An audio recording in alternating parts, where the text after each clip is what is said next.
Disabling two-factor authentication on Google Wallet can help streamline your access, but it's important to consider the security implications. Follow these steps to turn off this feature. Step 1. Open Google Wallet.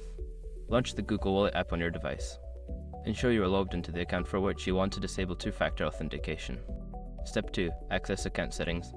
Navigate to the account settings by tapping on your profile icon or the menu icon, usually located in the top corner of the app. Look for an option labeled Settings or Account. Step 3. Find Security Settings.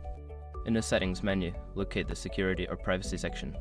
This is where you will find options related to two-factor authentication and other security features.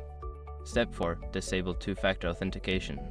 Within the security settings, look for the option that mentions two-factor authentication or two-step verification. Follow the prompts to disable this feature. You may need to enter your password or verify your identity. Step 5. Confirm changes.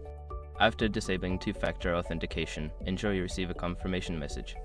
Review your security settings to ensure everything is set as desired and consider other security measures to protect your account.